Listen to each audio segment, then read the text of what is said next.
Asterisk, asterisk, intro, asterisk, Ken.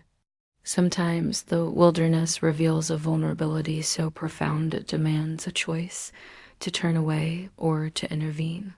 This is the story of one of those choices and of a bond forged not by keeping a secret, but by making the hardest decision of all.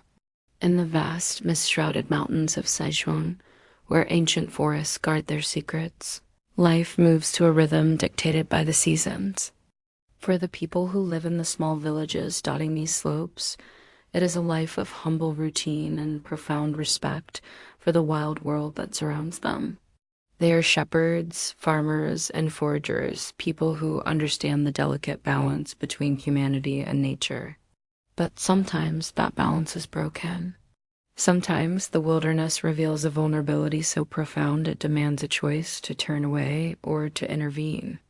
This is the story of one of those choices, and of a bond forged not by keeping a secret, but by making the hardest decision of all. Asterisk, asterisk, hook, asterisk, asterisk. The air was thin and sharp with the scent of pine and damp earth. I'd walked these mountains my entire life, gathering herbs just as my mother and her mother before me had. I knew the song of every bird, the rustle of every unseen creature in the undergrowth. But the sound I heard that day was different. It was a weak, desolate cry, almost too faint to be real. It was a sound of pure desperation. Following it, I found myself staring at something I never thought I'd see.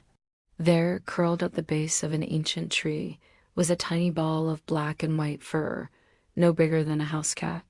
A life so fragile, so close to the end. I knew the rules. I knew the danger. Looking into that tiny, helpless face, my heart screamed at me to just scoop him up, but my head knew the truth. What could I really do? Asterisk, asterisk, Section 1, The Weight of a Choice, asterisk, asterisk. My name is Leon, and my world has always been this mountain. My cottage is small, my resources few, but my knowledge of the forest is deep. On that fateful afternoon, I was searching for rare medicinal fungi when a thin cry led me off the path. Pushing aside a curtain of heavy ferns, I saw him. The giant panda cub was frighteningly still, his fur matted and shivering. There was no sign of his mother, no tracks, no calls. A cub this young wouldn't survive a few more hours alone.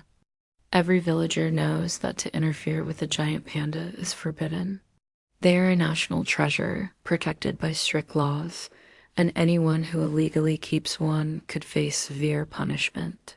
The only legal and correct thing to do was to hike down to the nearest ranger station, a full day's journey, and report what I had found.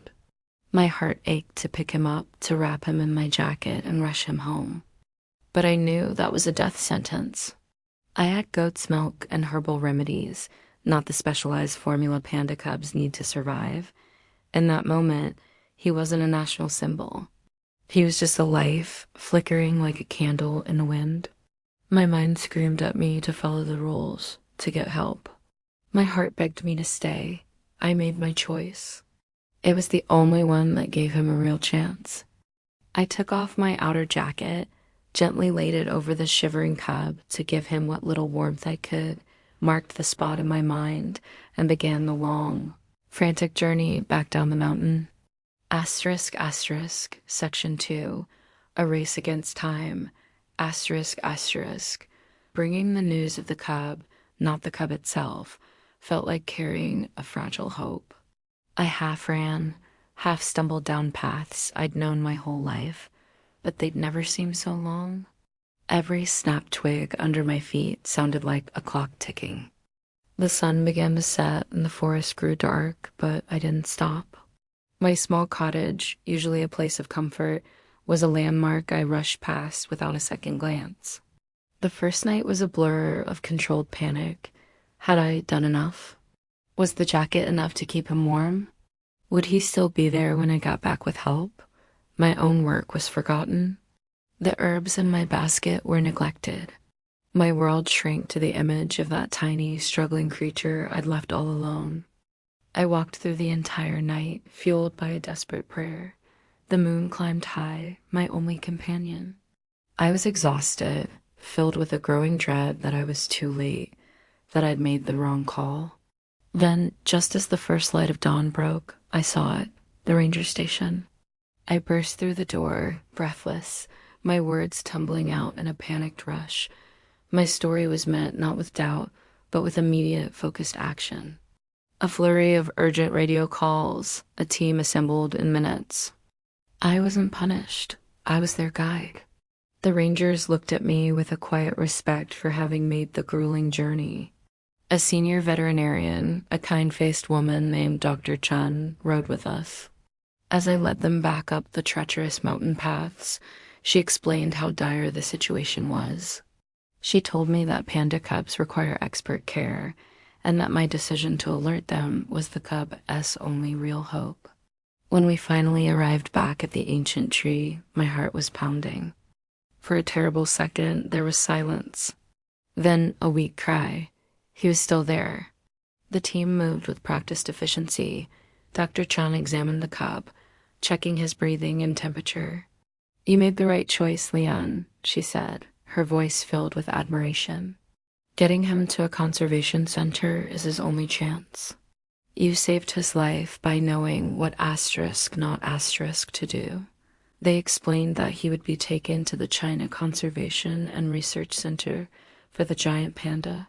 There, among other pandas, he would receive the expert care needed to grow steady are the hardest goodbye. Asterisk, asterisk, knowing it was the right thing to do didn't make it any easier. As the team prepared the climate-controlled transport crate, I knelt down. Dr. Chun, seeing the look on my face, gently picked up the cub and placed him in my arms for just a moment. I buried my face in his surprisingly coarse fur, memorizing the feel of his fragile weight against me. He was so small, so helpless. I whispered a final goodbye, telling him to be brave and strong. I placed him gently into the crate myself, my hands lingering on his back until the last second. As their vehicle drove away, I stood on the mountainside, watching until it was just a speck in the distance. The silence of the mountain rushed back in, feeling more profound than ever before. Asterisk, asterisk, CTA, asterisk, asterisk. Leon's story is a profound testament to the power of selfless compassion, a reminder that true courage is often about making the difficult but correct choice. Her journey is a powerful example, but the spirit of dedication she embodies is shared by the scientists, veterinarians, and conservation staff who work tirelessly to protect our planet's most vulnerable species. Organizations like the China Conservation and Research Center for the Giant Panda are on the front lines, fighting to ensure these magnificent animals have a future. If this story touched your heart, please subscribe for more incredible stories of rescue and hope. Share this video to spread the message that the right kind of help matters, and consider learning more about the organizations dedicated to wildlife conservation. Asterisk, asterisk, conclusion, asterisk, asterisk. Months passed. Life in the village returned to its quiet rhythm, but for me, a part of my heart was still on that mountain. Then, one day, a package arrived from the conservation center. Inside was a letter from Dr. Chen and a large photograph. In the picture, a healthy, vibrant young panda was wrestling playfully with another cub in a lush green enclosure. It took me a moment, but then I saw it, the same curious, intelligent spark in his eyes. It was him. I had named him Zhao Bao, Little Treasure, in my heart on that long night, and here he was. He was happy. He was home. My act of restraint had not just saved one life. It had honored the very balance of nature I had always respected.